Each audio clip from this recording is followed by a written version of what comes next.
I'm Sharon, the French marketer. I'm Sharon, the French marketer. Do you think that applies to everything with AI? Let's keep in mind as well that I'm by no means an AI expert, but I know from working with people who are that there's two types of AIs. There is symbiotic AI and there's LLMs, which are large language models, which is what we know as ChatGPT, Claude, Perplexity, Gemini. So all of these generative AIs are LLMs, and they are based off what they are being fed and what they can source from the internet. So just bear in mind that if you're somebody who's pioneering quite a new area, or that your ideas don't really go with what's been invented so far or has been agreed so far, you can't get the AI to give you something that makes sense for you, because all of the information has got to be wrong. So you've got to be really careful. There's a lot of people online that are just waiting for you to do one fat step, one trip up to be like, hey, you're racist. Hey, you're ableist, all these words, people just have to throw that out. So I don't think in this situation she's the asshole. Again, they are, it could be a she, a he. I'm getting the feeling that it's a girl, just from the fact that she has this friend that she keeps calling this girl. So I don't know, the language and the way she talks tells me that it's a woman, but I could be completely wrong and be the asshole. So please do. It was written in a woman's voice as well. It was, yeah. And it was written in a woman's voice. I mean, I could always do a dude voice, but like then a few days later. Yeah, it just is difficult. Of what you said, actually, I used to have a client again at a previous job, specialised in tax, corporate tax in the UK. So for him, it made sense, because whenever you had, like right now, we've got the autumn budget coming soon, so it would make sense for somebody like him to kind of comment and make these more, what I've called personal brand PR, opinionated things about, this autumn budget is going to be released soon. We've heard lots of things about CGT taxes being raised and so on. Again, it's all speculation, but this would be prime sort of space for somebody like this to go on Twitter and become what we call a thought leader. Bloody hate this word, but I'm just going to use it for the sake of this. But I think it would make sense for these sort of things. Where it wouldn't make sense would be for kind of any business that's like, right, I want to really be on social media, I want to promote a business, let's go on Twitter. No, that's your first kind of like red flag. I personally believe that there's no point to it. There's so many platforms out there, depending on what kind of business you are, and I think we're going to go into that a bit more in depth. Yeah. That could benefit you so much more than Twitter. But again, it depends on what sort of business you are, what industry you operate in, and who you serve, because you need to be on the right platform for the right audience as well. We have a saying in French, I don't know if it's the thing in English, but the shoemaker is the one that always wears the worst shoes. I don't know if that's a thing in English at all. Let's make it. It makes sense, yeah. Le cordonnier est toujours celui le plus mal chaussé. See, it sounds much better in French. We didn't sound. Yeah. It sounds a lot better. If there's any such people watching here, people will think I'm lying, because I never speak French anymore. I don't even know how to speak French anymore. I go back to France for Christmas and I'm just like, bonjour. Yeah, don't tell me we converted you into an English person, because that's how I always speak when I get to France. Bonjour. Bonjour. Je m'appelle. But yeah, off the back of what you said, I think a lot of marketing as a business leader is a habit. And I see with a lot of my LinkedIn training clients, it's about, the first 3 months is like realizing all these things that you could be doing, because a lot of people don't realize that their day-to-day kind of business operations or whatever is all actually things that you could market and use it to promote your business. It's the tutorials. Everyone wants to know how to do things. Yeah. And I think from my point of view, where I focus quite a lot on conversion, it's also a great way to not just generate attention, but it's also attention that you can then turn into revenue for your business. So, there's those people that will go out there and go like, how do I assemble this piece of kit in this specific company? Or how do I put this together? How to do underfloor. And if your video is well, you've done the description properly, you've done the keyword search properly, it's quite likely that you're going to rank much higher than, there's a lot of Facebook and Instagram posts that might come up, but actually YouTube is always going to be the favorite one of Google because they are linked together. So, like you said, from an SEO point of view, it's also a great thing to do. And then it's quite likely that somebody who's going to look, how to do underfloor eating, they're not going to end up doing it themselves. They're going to look like, right, that was a really interesting video. Who's that company? Look on it, go on the website, and then you go with that customer journey as well. So it's a great way to generate attention and convert it into revenue for your business as well. Yep. Rocket emojis. Yeah. The word diamond.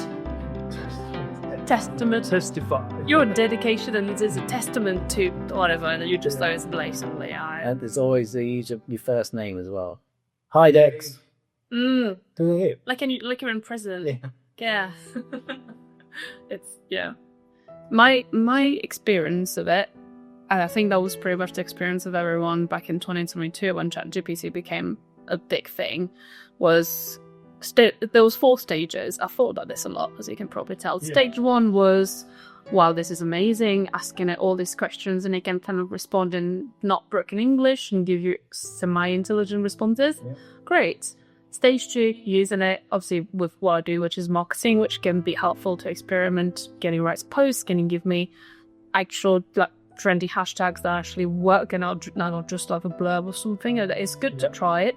Stage 3, which is when you're getting sick of it because you're seeing everywhere the same words, the same word sentences, the same sentence, Same structure. like sentences that start with like by doing this, infinitive. You can achieve that. Like you can just start recognizing it, and then you're like, oh, everyone's doing this and not in a very smart way, so it starts pissing you off.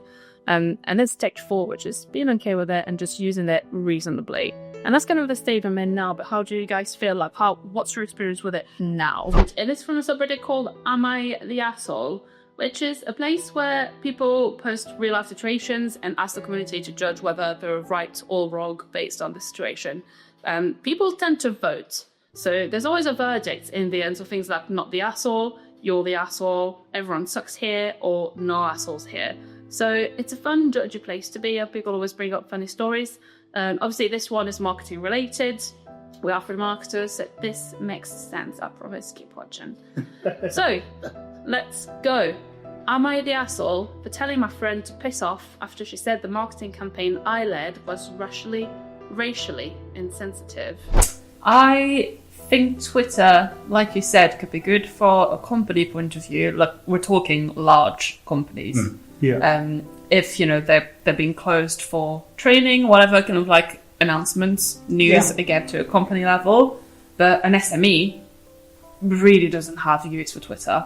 A business leader that wants to become sort of a thought, I hate that word again, but a thought leader, and who wants to do this sort of like opinionated little pieces of content could see some use in Twitter.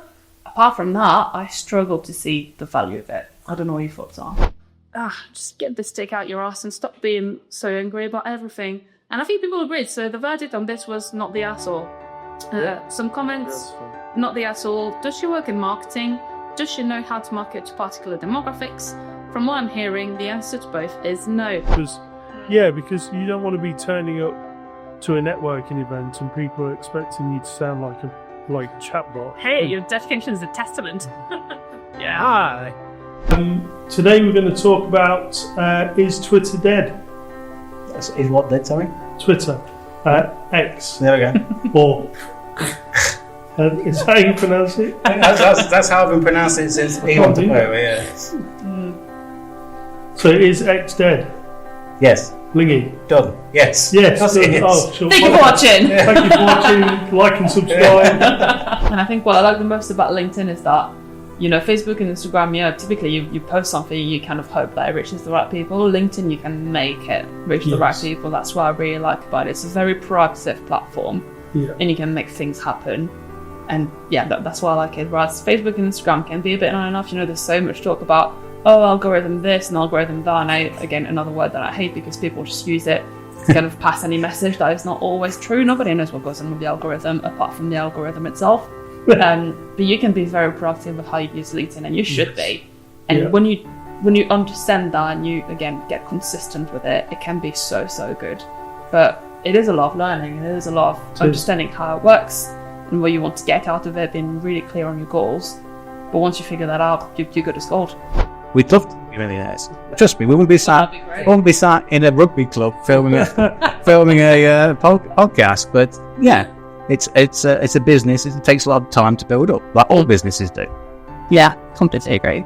I'd say mine bounces off what you've just said is you're better off starting small. A lot of people, when they get into social media, it's like when you're starting a new training plan or a new diet, you're like, oh my God, I'm going to go all in.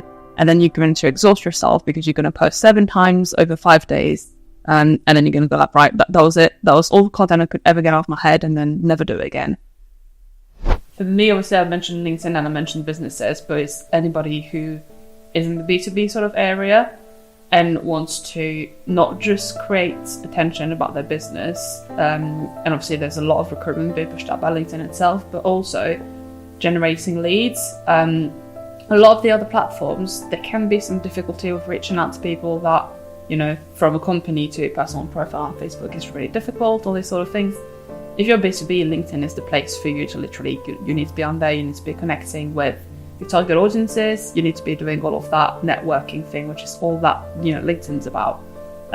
So I would say that's potentially a good area for you to consider if you're in any B2B service, product, or if you're a business leader of a large B2C company and you want to do your own personal brand, then that's also something you need to be thinking about.